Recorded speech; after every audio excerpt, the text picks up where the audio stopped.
అందరికీ నమస్కారం. ముందుగా తెలుగు ప్రజలందరికీ వరలక్ష్మి వ్రతం సందర్భంగా శుభాకాంక్షలు తెలియజేస్తూ, నిన్నటి రోజున గొడ్డల పార్టీ అధినేత అయినటువంటి స్వాతిముత్యం ఎంపిక చేసుకున్నటువంటి కొంతమంది వాళ్ళ పార్టీ నాయకులను వాళ్ళ ఆఫీసులో కూర్చొనబెట్టుకొని వచ్చే స్థానిక సంస్థల యుద్ధానికి సిద్ధం కండి, స్వేచ్ఛగా ఎన్నికలు జరిగితే మన విజయాన్ని ఎవ్వరూ ఆపలేరు అన్నటువంటి మాట గొడ్డల పార్టీ అధినేత అయినటువంటి స్వాతిముత్యం నిన్న ఎంపిక చేసుకున్న కార్యకర్తలకు చెప్పటం జరిగింది. ఎంపిక చేసుకున్న కార్యకర్తలను ఎందుకంటున్నానంటే, మా కార్యాలయం తెలుగుదేశం పార్టీ కార్యకర్త ఏమి ఆంక్షలు ఉండవు, ఎవరైనా మా కార్యాలయానికి రావచ్చు, వెళ్ళచ్చు. వైఎస్ఆర్ కాంగ్రెస్ పార్టీ కార్యాలయంలో ఎంపిక చేసుకున్న వాళ్ళు తప్ప వాళ్ళ కార్యకర్తలు కూడా అందరూ ఆ కార్యాలయానికి వెళ్ళేటువంటి పరిస్థితి ఉండదు. కాబట్టి ఎంపిక చేసుకున్నటువంటి కార్యకర్తలు అని అన్నా. స్వాతిముత్యం గారు ఆలోచన ఏ విధంగా ఉందంటే, గంజాయి తాగే గొప్పోళ్ళని, మద్దర్లు చేసే మంచోళ్ళని, రప్ప రప్ప అంటూ గొడ్డలతో విన్యాసాలు చేసే వాళ్లకు టికెట్లు ఇస్తా, వాళ్ళను చూసి ఓట్లేయండి అని అడిగేటువంటి పరిస్థితి ఆనిముత్యానికి కనపడుతోంది. మంచోడంటే ముంచేవాడని, సౌమ్యుడంటే సర్దేశేవాడని, నువ్వు ఉంటే ఈ రాష్ట్రానికి అరిష్టం అని చెప్పి ప్రజలు భావించి గత ఎన్నికల్లో 11 సీట్లకే నిన్ను పరిమితం చేస్తే, స్థానిక సంస్థల ఎన్నికల్లో క్లీన్ స్వీప్ చేస్తామని చెప్పి కలలకంటున్నాడు గొడ్డల పార్టీ అధినేత. ఆంధ్రప్రదేశ్లో ప్రజలు చాలా తెలివైన వాళ్ళు. ఒక్కసారి వదిలించుకున్న దరిద్రాన్ని తెలిసి తెలిసి మళ్ళీ తగిలించుకుంటారనుకోవటం నీ మూర్ఖత్వం తప్ప ఇంకొకటి కాదు. ఆంధ్రప్రదేశ్ ప్రజలు చాలా విఘ్నులు. ఒకసారి చేసిన తప్పును మళ్ళీ మళ్ళీ కూడా వాళ్ళు చేయబోరు. శాంతి భద్రతల గురించి, స్థానిక సంస్థల ఎన్నికల గురించి, అరాచకాల గురించి వైఎస్ఆర్ కాంగ్రెస్ పార్టీకి దాని అధినేత అయినటువంటి జగన్మోహన్ రెడ్డి అలియా స్వాతిముత్యంకు సింకు కానటువంటి మాటలవి. దయచేసి అంటు గురించి మీరు మాట్లాడద్దండి. గత ప్రభుత్వ హయాంలో స్థానిక సంస్థల ఎన్నికలు ఎంత చక్కగా జరిగాయో మేము మర్చిపోలా, ఆంధ్రప్రదేశ్లో ప్రజలు మర్చిపోలా. అందరూ అన్నీ చూస్తానే ఉన్నారు, అన్నీ గుర్తే ఉన్నాయి. గత ప్రభుత్వ హయాంలో జరిగిన స్థానిక సంస్థల ఎన్నికల గురించి, ఆ రోజు స్థానిక సంస్థల ఎన్నికల్లో ఏం చెప్పావు మీ మంత్రులకు, మీ శాసనసభ్యులకు? నువ్వు వీలైనన్ని ఎక్కువ ఏకగ్రీవాలు జరగాలి, పోటీ ఎక్కడా ఉండకూడదు అని చెప్పి నువ్వే లక్ష్యాలు నిర్దేశించి మంత్రులకు, శాసనసభ్యులకు అరాచకాలు చేయమని ప్రోత్సహించి, అరాచకాలు చేపించి ఏకగ్రీవాలు చేసుకుని ఈరోజు వచ్చి యుద్ధం చేయండి, మీ వెనకాల వైఎస్ఆర్ కాంగ్రెస్ పార్టీ ఉంటుంది అంటున్నావే, సిగ్గుందా నీకు జగన్మోహన్ రెడ్డి గారు అని అడుగుతున్నా. నువ్వు ప్రతిపక్షంలో ఉన్నప్పుడు ఒక మాట, అధికారంలో ఉన్నప్పుడు ఒక మాట. ఎంత నీచపు మాట్లాడటానికైనా నువ్వు వెనకడుగు వెయ్యట్లేదు. నువ్వు నిన్న చెప్పిన మాటలు వింటుంటే, దొంగోనింట్లో కుక్క పోలీసోని చూసి మరుగునెట్టుంది. దొంగను పట్టుకొని పోలీసోడు వెళితే దొంగింట్లో ఉండే కుక్క పోలీసును చూసి మరుగునెట్టు నువ్వు శాంతి భద్రతల గురించి, అరాచకాల గురించి, స్థానిక సంస్థల ఎన్నికల గురించి నువ్వు మాట్లాడుతున్నావు. స్థానిక సంస్థల ఎన్నికల్లో నువ్వు ముఖ్యమంత్రిగా ఉన్నప్పుడు ఎటువంటి అరాచకాలు జరిగాయో ఇప్పుడు ఒక చిన్న వీడియో ఉంది, వీడియో ప్లే చేసిన తర్వాత మిగతాది మాట్లాడదాం.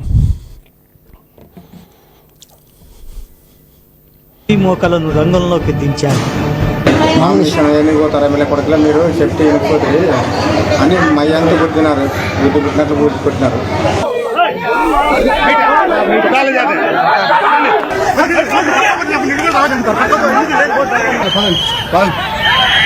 సార్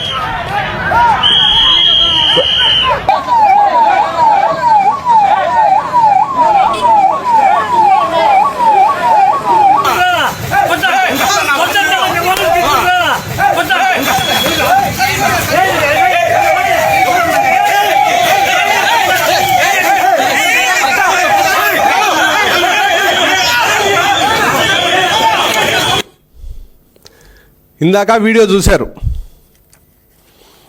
స్థానిక సంస్థల ఎన్నికల్లో నామినేషన్లను అడ్డుకున్నారు. ఎవరైనా నామినేషన్లు వాళ్ళ అరాచకాలు ఎదిరించి పోటీలో ఉంటే వాళ్ళని హింసించారు, వేధించారు, వేటాడారు. ఈ రాష్ట్రంలో మీరు ఉండకూడదు అన్న విధంగా వ్యవహరించారు. ఇన్ని అరాచకాలు చేసిన నువ్వు ఈరోజు స్థానిక సంస్థల ఎన్నికల్లో స్వేచ్ఛగా జరిగితే స్వీప్ చేస్తామని పగటి కలలుగంటాను. నువ్వు చేసిన అరాచకాలు మేము చెయ్యం. స్థానిక సంస్థల ఎన్నికలు పూర్తి స్వేచ్ఛాయుత వాతావరణంలో జరుగుతాయి. కూటమి ప్రభుత్వంలో స్వేచ్ఛాయుతంగా ఎవరి పని వాళ్ళు చేసుకునే పరిస్థితి ఈరోజు ఆంధ్రప్రదేశ్లో ఉంది. స్వేచ్ఛాయుతమైన వాతావరణంలో ఎన్నికలు జరిగినా కూటమి ప్రభుత్వం ఎన్నికల్లో స్వీప్ చేయబోతోంది. అది గుర్తుపెట్టుకో జగన్మోహన్ రెడ్డి. ప్రజలను మభ్యపెట్టే ప్రయత్నం చేయొద్దు. మీ పార్టీ కార్యకర్తలను మభ్యపెట్టద్దు. నిన్ను నమ్ముకొని అక్కడ ఉండే మీ కార్యకర్తలను నట్టేట ముంచేయద్దని జగన్మోహన్ రెడ్డి గారు సూచిస్తాను.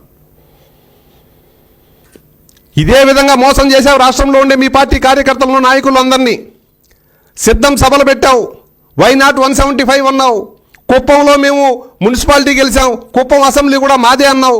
175 సీట్లు మావే, ఒక్క సీటు కూడా కూటమి ప్రభుత్వానికి గెలవదన్నావు. ఏమైందయ్యా రిజల్ట్స్లో? ఎక్కడికి పోయినాయి నీ ఆర్భాట ప్రకటనలు? ఎక్కడికి పోయినాయి నీ 75 సీట్లు? ప్రతిపక్ష హోదా కూడా రాలా. ఇంకొక రాజకీయ పార్టీ అయితే 5 సంవత్సరాలు అధికారంలో ఉన్నాక ప్రతిపక్ష హోదా లేకపోతే రాజకీయ పార్టీని మూసుకొని రాజకీయ సన్యాసం చేసి ప్రజలు మమ్మల్ని ఒప్పుకోవట్లేదని వెళ్ళిపోయేవాళ్ళు. నువ్వు సిగ్గు లేకుండా ఇంకా పార్టీ రన్ చేసుకుంటా మాయమాటలు చెప్పి అమాయకులైన కొంతమంది కార్యకర్తలు ఉండి మీ పార్టీలో అమాయకులను మోసం చేసే ప్రయత్నం చేస్తాను. నువ్వు వైఎస్ఆర్ కాంగ్రెస్ పార్టీ నాయకులకు కార్యకర్తలకు గుర్తు చేస్తానా? సిద్ధం సభలని ప్రచార ఆర్భాటాలు చేసి సిద్ధం సభలని మిమ్మల్ని నట్టేట ఏ విధంగా ముంచేశాడో మీ అధినేత. రేపు స్థానిక సంస్థల ఎన్నికల్లో కూడా మీరు యుద్ధం చేయండి, మీరు ఇంకొకటి చేయండి అని చెప్పి మిమ్మల్ని రెచ్చగొట్టి మిమ్మల్ని నడి సముద్రంలో వదిలేసి మిమ్మల్ని ముంచేయడానికి జగన్మోహన్ రెడ్డి సిద్ధపడతాడు. మీరందరూ తెలుసుకోవాలన్న విషయం వైఎస్ఆర్ కాంగ్రెస్ పార్టీ కార్యకర్తలకు, నాయకులకు తెలియజేస్తా ఉన్నా. స్వేచ్ఛాయుత ఎన్నికలు జరుగుతాయి. స్వేచ్ఛాయుత ఎన్నికల్లో కూడా కూటమి పార్టీ స్వీప్ చేయబోతున్నాం. దాంట్లో ఎటువంటి అనుమానం కూడా అవసరంలా. నీ అబద్ధపు ఆర్భాటపు ప్రకటనలను ఎవరు నమ్మే పరిస్థితుల్లో లేరు అన్న విషయం గొడ్డల పార్టీ అధినేత అయిన జగన్మోహన్ రెడ్డి గారికి చెప్తాను. ఈ మధ్య వైఎస్ఆర్ కాంగ్రెస్ పార్టీ నాయకులందరూ రెడ్ బుక్ అని కలవరిస్తున్నారు. ఎన్నికలకు ముందు 3200 కిలోమీటర్ల పైగా పాదయాత్ర చేసినటువంటి మా నాయకులు, మా యువ నాయకులు నారా లోకేష్ బాబు గారు 99 బహిరంగ సభల్లో రెడ్ బుక్ చూపించి చట్టానికి వ్యతిరేకంగా ఎవరు పనిచేసినా, చట్టాన్ని చేతుల్లోకి తీసుకొని ఎవరు పనిచేసినా, చట్టాన్ని చేతుల్లోకి తీసుకుని మా కార్యకర్తలను, నాయకులను, ప్రజలను ఎవరు ఇబ్బంది పెట్టి ఉన్నా తప్పకుండా చట్ట ప్రకారం చర్య తీసుకుంటామని చెప్పి 99 మీటింగుల్లో మా నాయకుడు రెడ్ బుక్ చూపించి ప్రజల ఆమోదం తీసుకున్నాం. ప్రజలు రెడ్ బుక్ చూశారు. ఈయన అక్రమార్కుల మీద చర్యలు తీసుకుంటాడని నమ్మారు. మాకు ఓట్లేశారు, మమ్మల్ని గెలిపించారు. మేము ఎన్నికల తర్వాత చేసే వ్యవహారం కాదు ఇది. అయితే ఎన్నికలైన ఈ 2 సంవత్సరాల కాలంలో అయిన తర్వాత ఎక్కడైనా ఒక్క అక్రమ కేసు కూటమి ప్రభుత్వం ఎవరి మీదైనా పెట్టిందేమో వైఎస్ఆర్ కాంగ్రెస్ పార్టీ సమాధానం చెప్పాలా? ఒక్క మీటింగ్లోనైనా కూటమి ప్రభుత్వం ఒక్క వైఎస్ఆర్ కాంగ్రెస్ పార్టీ నాయకుడు, కార్యకర్త మీదైనా అక్రమ కేసులు పెట్టిందా, లేదా వాళ్ళు తప్పు చేసింటేనే జైలుకు పంపించామా అన్న విషయం మీరు సమాధానం చెప్పాలి. ఇప్పుడు ఈ మధ్య వరుసగా జైలు యాత్రలు చేస్తున్నాడు జగన్మోహన్ రెడ్డి గారు. వాళ్ళు ఎటువంటి కేసుల విషయంలో వాళ్ళు జైలుకి వెళ్ళారో, ఏ తప్పు చేసి వెళ్ళారో, వాళ్ళు తప్పు చేశారా, తప్పు చేయకపోయినా వాళ్ళ మీద చర్యలు తీసుకున్నామా? ఒక చిన్న వీడియో ఉంది, వీడియో ప్లే చేసిన తర్వాత మళ్ళీ మాట్లాడతాం.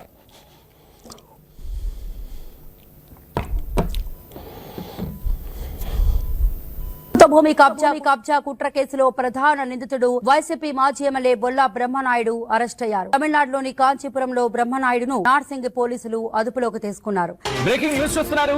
కల్తీ మద్యం కేసులో మాజీ మంత్రి జోగి రమేష్ కు రిమాండ్ విధించింది కోర్టు.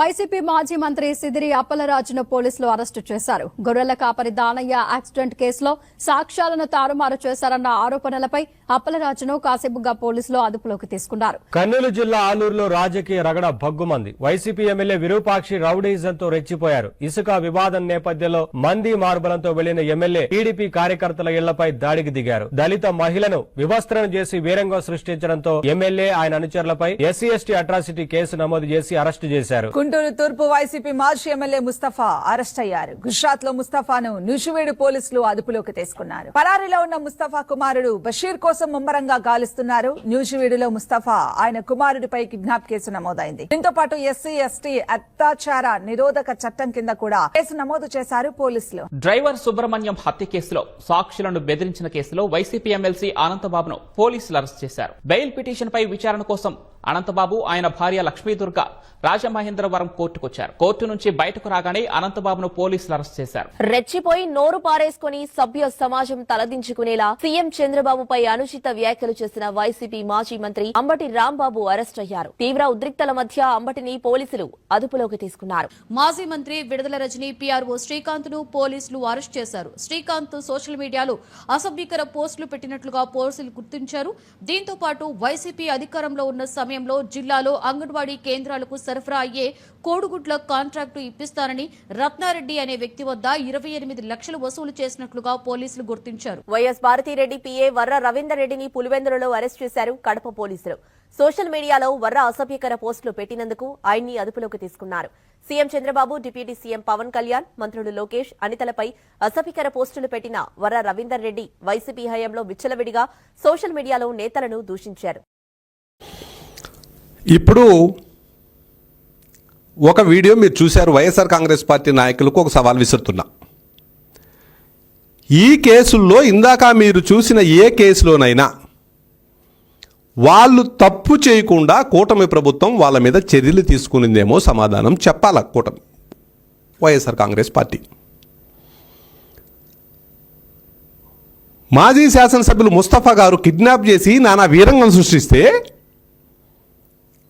అరెస్ట్ చేయకుండా వదిలేస్తారా? బోల బ్రహ్మనాయుడు గారు ఈ రాష్ట్రంలో కాదు పక్క రాష్ట్రంలో పోయి దొంగ డాక్యుమెంట్లు తయారు చేస్తే ఆ రాష్ట్ర ప్రభుత్వం అరెస్ట్ చేస్తే అరెస్ట్ చేయకుండా వదిలేస్తారా? సీదిరి అప్పలరాజు గారు 40 సంవత్సరాల ఒక గొర్రెల కాపరిని యాక్సిడెంట్ చేసి చంపేస్తే చనిపోయిన తర్వాత నీ కొడుకును కాపాడుకోవటానికి ఇంకొక వ్యక్తి నా కేసులో పెట్టి నీ కొడుకును తప్పించి నువ్వు నేరం చేస్తే అరెస్ట్ చేయకుండా వదిలేస్తారా నువ్వు మాజీ మంత్రి అని చెప్పి? విరూపాక్ష గారు ఇసుక దోపిడీ నేను చేయాలా, ఎవరన్నా అడ్డుకుంటారా అని చెప్పి దళిత మహిళను వివస్త్రం చేసి కొడితే చట్టం తన పని తను చేయకుండా వదిలేస్తుందా? వల్లభనేని వంశీ మేము అధికారం లేకొచ్చిన సంవత్సరం వల్లభనేని వంశీ మీద ఒక్క కేసు కూడా మేము పెట్టలేదు, ఆయన అరెస్ట్ చేయలేదు. ఆయనే ఏమన్నా చేస్తారేమో అని డైపర్లు వేసుకొని రాష్ట్రమంతా తిరుక్కున్నాడు. అయితే నువ్వు సాక్షిని కిడ్నాప్ చేసి బెదిరించి కేసును విత్డ్రా చేయించుకుంటే చట్టం తన పని తను చేయకుండా వదిలేస్తుందా? దానికి సంబంధించిన వీళ్ళు సాక్షుల్ని ఏ విధంగా బెదిరించారో, ఏ విధంగా దాడులు చేశారో ఒక చిన్న వీడియో ఉంది. వీడియో ప్లే చేసిన తర్వాత మళ్ళీ మాట్లాడదాం.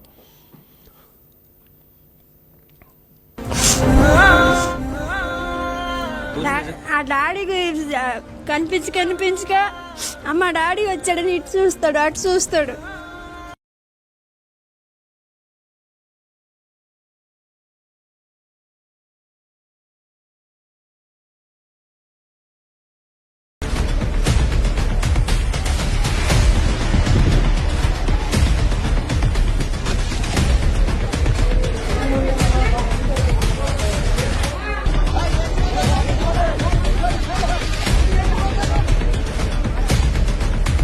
ఇప్పుడు అడుగుతున్న వైఎస్ఆర్ కాంగ్రెస్ పార్టీ ప్రతిరోజు రెడ్ బుక్ రాజ్యాంగం అని కలవరించే వైఎస్ఆర్ కాంగ్రెస్ పార్టీ నాయకులను ఒక విషయం సూటిగా అడుగుతున్నా. ఇందాక వల్లభనేని వంశీ అని ఒక ఆయన ఎవరైతే ఎఫ్ఐఆర్ పెడతాడో దాడి చేశాడని సత్యవర్ధన్ అనే ఆయన కిడ్నాప్ చేసి లిఫ్ట్లో తీసుకెళ్తున్న దృశ్యం విజువల్లో చూశారు. ఒక గొర్రెల కాపరి భార్య పాపం పాలకు డబ్బులు లేక నీళ్లల్లో బిస్కెట్ వేసి తన బిడ్డకు తినిపించే దృశ్యాలు కూడా చూశారు. నిరుపేద అయినటువంటి గొర్రెలను చాక్కుంటూ అమ్మను పెళ్ళాం పిల్లలను పోషించుకుంటే ఒక ఆయన్ను దారుణంగా యాక్సిడెంట్ చేసి చంపేసి నీ కొడుకును రక్షించుకునే క్రమంలో ఇంకొక పిల్లోని అక్కడ పెట్టి నేరాన్ని సాక్షులను తారుమారు చేయడానికి చూస్తే సీదిరి అప్పలరాజుని అరెస్ట్ చేస్తే బాధితుడి వైపు కాకుండా నేరస్తుని వైపు నిలబడ్డావే, నీ ఆలోచన విధానం ఏందో వైఎస్ఆర్ కాంగ్రెస్ పార్టీ సమాధానం చెప్పాలా? ఒక దళిత మహిళను వివస్త్రణ చేసి కొడితే ఆ కేసులో నువ్వు ఒక ఎమ్మెల్యేని పరామర్శించిన వెళ్ళావు తప్ప బాధితులను పరామర్శించడానికి వెళ్ళిందా వైఎస్ఆర్ కాంగ్రెస్ పార్టీ అని అడుగుతానా? కేసు పెట్టిన ఆయన్ను కిడ్నాప్ చేసి కేసు విత్డ్రా చేసుకోమని చెప్పి హైదరాబాద్కు తీసుకెళ్తే ఆయన మీద ఏదో మా రెడ్ బుక్ రాజ్యాంగం అమలు చేశామని చెప్పి అబద్ధాలు మాట్లాడుతా కాలం వెళ్ళబుచ్చుతున్నారే, ఈ ఇంటికి సమాధానం చెప్పాలి వైఎస్ఆర్ కాంగ్రెస్ పార్టీ.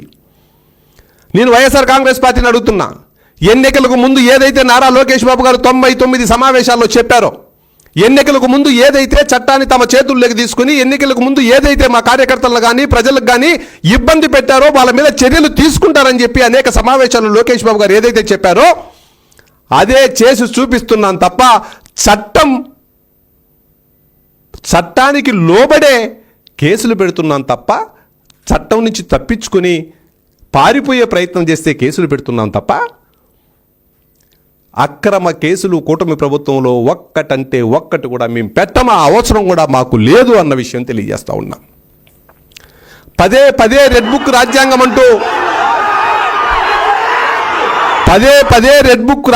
అంటూ మాట్లాడే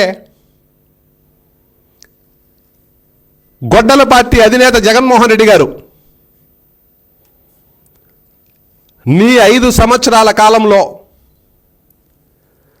బడుగు బలహీన దళిత పీడిత వర్గాల ప్రజల మీద నువ్వు బ్లడ్ బుక్ రాసి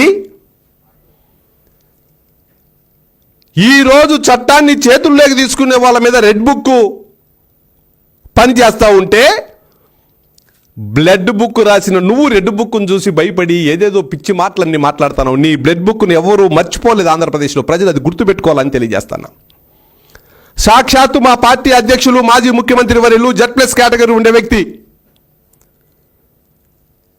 సాగునీటి ప్రాజెక్టులను సందర్శించాలనే ఉద్దేశంతో రాష్ట్ర వ్యాప్తంగా యాత్ర చేపడితే అన్నమయ్య జిల్లా తమ్మలపల్లి నియోజకవర్గంలోకి యాత్ర ఎంటర్ అయినప్పుడు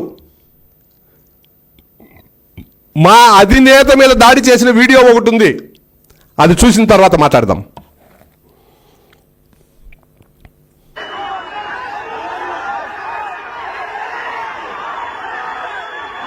నామినేషన్ కూడా వేయకుండా చేసేందుకు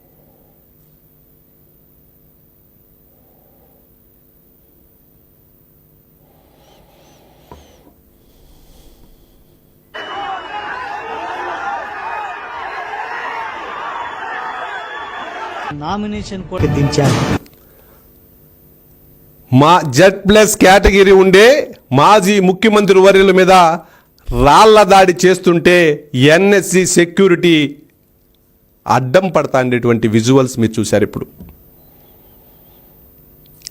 ఇది నువ్వు రాసిన బ్లడ్ బుక్. ఇక్కడ మా అధినేత మీద దాడి చేసి ఆ కేసుల్లో మీరే రాళ్ల దాడి చంద్రబాబు నాయుడు గారి మీద చేసి ఆ కేసుల్లో అమెరికాలో ఉన్న తెలుగుదేశం పార్టీ కార్యకర్త వాళ్ళ పిల్లలు ఉంటే అమెరికాకు పోతే ఆయన మీద కేసు పెడతారు. ఎక్కడో ఆర్మీలో ఒక ఆయన పనిచేస్తూ ఉంటే వాళ్ళ బిడ్డ ఆర్మీలో ఎన్నో సిక్కిం దగ్గర ఉంటే ఆయన అక్కడ సిక్కింలో ఉంటే ఇక్కడ కేసు పెడతారు. నేను మాచర్ల నియోజకవర్గంలో యువగలం పాదయాత్ర జరుగుతుంటే యువగలం పాదయాత్రలో నేనుంటే నా మీద అంగంలో 307 కేసులు పెడతారు. ఇట్లా ఒక్క పుంగునూరు అంగళ్ళు కేసులో 1200 మంది మీద 307 కేసులు పెట్టి వేధించావు. నువ్వు ఈరోజు శాంతి భద్రతల గురించి అక్రమ కేసుల గురించి నువ్వు ప్రవచనాలు చెప్తున్నావు, స్వాతిముత్యం ప్రవచనాలు. ఆంధ్రప్రదేశ్ ప్రజలు నువ్వు చేసిన పాపాలు మర్చిపోయారేమో అని. ఒక్కటి కాదు, మొత్తం 60,000 కేసులు తెలుగుదేశం పార్టీ కార్యకర్తల మీద, నాయకుల మీద నీ 5 సంవత్సరాల కాలంలో నువ్వు పెట్టావు.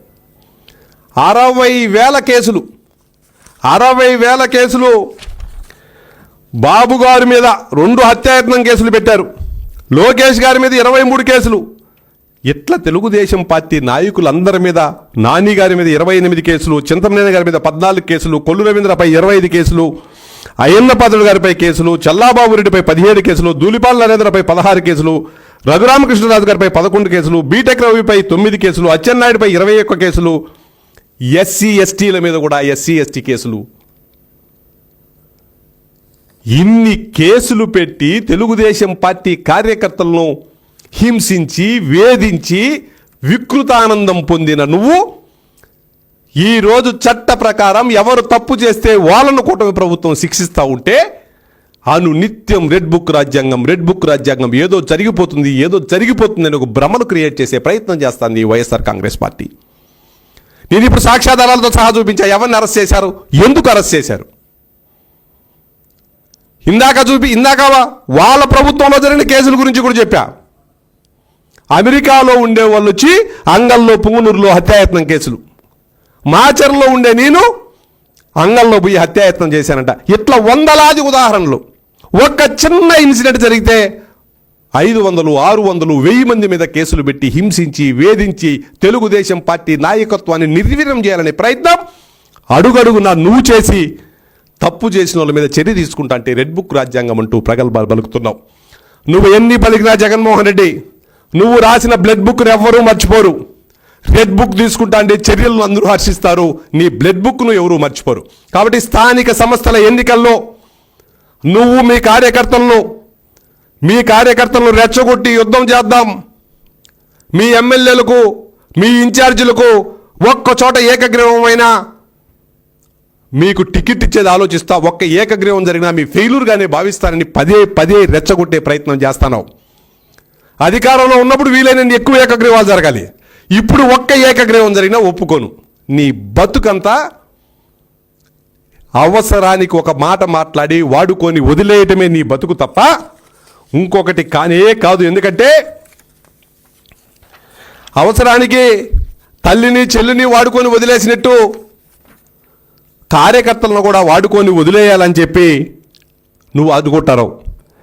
వ్యక్తుల నుంచి వ్యవస్థల వరకు, సామాన్యుడి నుంచి ప్రతిపక్ష నేత వరకు నువ్వు అధికారంలో ఉన్నప్పుడు ఎవరిని వేధించలేదో, నీ గొడ్డలి ఎవరి మీద పడలేదో చెప్పాలంటే కూడా అసహ్యంగా ఉంది నాకు. సొంత బాబాయిని గొడ్డలు పోటేశావు, తల్లిని, చెల్లిని వాడుకొని తల్లి మీద, చెల్లి మీద కూడా కేసులేసిన నీచ చరిత్ర నీది. యువత నుంచి వృద్ధుల వరకు అందరినీ మోసం చేసి ఇప్పుడు జెన్జీ అంటూ కొత్త నాటకానికి తెరలేపుతావు. నువ్వెన్ని చేసినా జగన్మోహన్ రెడ్డి గారు, సినిమా ఒక్కసారి రిలీజ్ అయింది, ఒక్క అవకాశం అంటే ఒక్కసారి రిలీజ్ అయింది. ఒక్కసారి రిలీజ్కే తల బొప్పి కట్టి అట్టర్ ఫ్లాప్ సినిమా అని టాక్ వచ్చిన తర్వాత మళ్ళా రిలీజ్ చేస్తా, మళ్ళా జనాలు చూడమంటే ఎవరు చూడరు. నీ సినిమా ఒక్కసారి చూడటానికే బాధపడిన ప్రజలు రెండోసారి నీ సినిమా చూడటానికి ఎవ్వరూ సిద్ధంగా లేరు. స్థానిక సంస్థలైనా, జనరల్ ఎలక్షన్ అయినా, మున్సిపాలిటీలైనా, జడ్పీటీసీలైనా, ఎంపీటీసీలైనా, ఎన్నికలు ఏదైనా రిజల్ట్ మాత్రం కామన్. మొన్న ఎంత స్ట్రైక్ రేట్ 94%తో కూటమి ప్రభుత్వం అధికారంలోకి వచ్చిందో 94% కంటే ఎక్కువ సీట్లు, 56% కంటే ఎక్కువ ఓట్లతో ఏ ఎన్నిక జరిగినా ఏకపక్ష ఎన్నికలు ఆంధ్రప్రదేశ్లో జరగబోతాయి. Thank you.